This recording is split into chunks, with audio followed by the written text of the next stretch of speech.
Assalamualaikum warahmatullahi wabarakatuh. Pelajaran seni budaya kali ini kita akan membahas tentang teknik dasar bermain peran.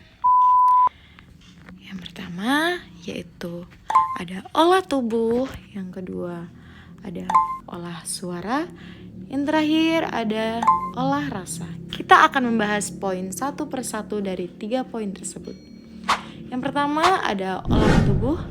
Mengapa olah tubuh sangat penting dalam bermain peran? Olah tubuh sangat dibutuhkan pada teknik dasar bermain peran untuk meningkatkan sirkulasi dan meregangkan otot secara bertahap. Karena berperan itu kan drama itu adalah action, jadi membutuhkan gerak-gerak luas yang sesuai dengan perannya. Maka dibutuhkanlah yang namanya latihan olah tubuh. Kemudian yang selanjutnya ada olah suara. Yang pertama yang harus dilatih adalah artikulasi, yang artinya kejelasan kata. Nah, karena drama itu terdapat dialog, jadi kita harus berdialog atau berkata berkalimat itu menggunakan kata yang jelas artikulasinya, agar pesan dapat tersampaikan kepada penonton. Nah, artikulasi ini dapat dilatih dengan cara melafazkan A sampai Z dengan jelas atau seperti huruf vokal A, I, U, E, O. Latih terus menerus hingga jelas. Kemudian yang kedua ada intonasi. Intonasi adalah penekanan kata. Nah, misalkan dalam drama tersebut, aktor tersebut sedang marah. Jadi menggunakan intonasi atau nada tinggi seperti membentak. Kemudian jika sedang menangis, ia menggunakan intonasi yang lebih rendah. Kemudian yang terakhir ada power. Power yaitu adalah kekuatan. Di sini power adalah kekuatan suara. Karena berdrama itu secara live atau langsung, jadi membutuhkan kekuatan suara agar suaranya terdengar di kursi penonton. Yang selanjutnya ada olah rasa. Yang pertama ada ekspresi.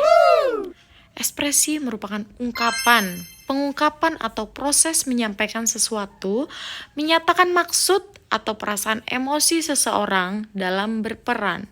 Jadi dibutuhkannya ekspresi dalam berperan agar sesuai dengan jalan ceritanya atau untuk mendukung pesan yang akan disampaikan.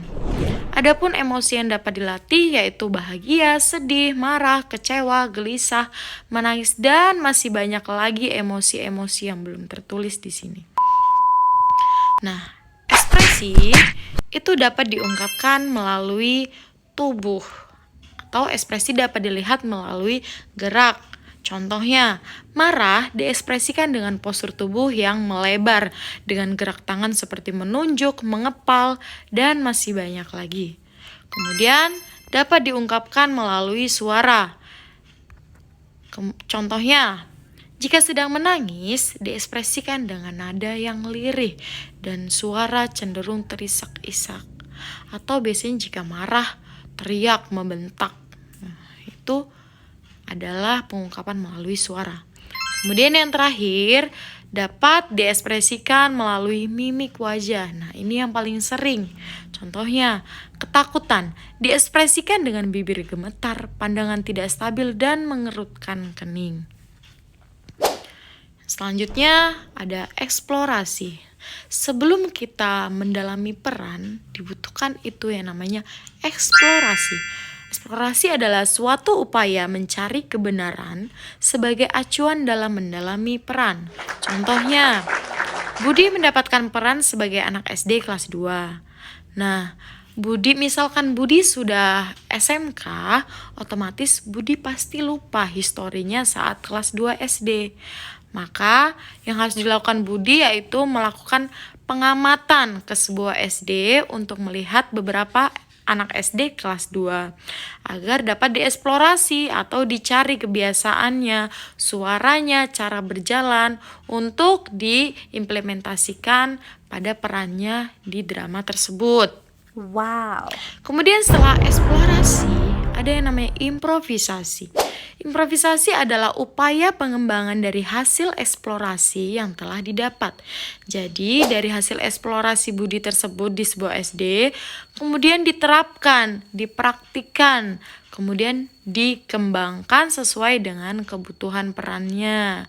Jadi tidak semerta-merta apa yang dilihat Budi di SD tersebut diterapkan. Jadi harus dikembangkan sendiri sesuai dengan kebutuhannya dalam drama tersebut. Oke, setelah diimprovisasi, kemudian ada yang namanya imajinasi. Imajinasi adalah membayangkan karakter atau tempat asli agar aktor dapat masuk dalam peran yang akan dimainkan. Contohnya, seseorang berperan menjadi harimau. Nah, yang dilakukan itu harus membayangkan bahwa dirinya memang seekor harimau, bukan seorang manusia lagi, dan membayangkan bahwa dirinya memang ada di tengah hutan belantara. Walaupun setting yang ada di panggung itu kurang menunjukkan adanya di tengah hutan. Oke, baik. Itu saja yang bisa Ibu sampaikan. Terima kasih. Wassalamualaikum warahmatullahi wabarakatuh.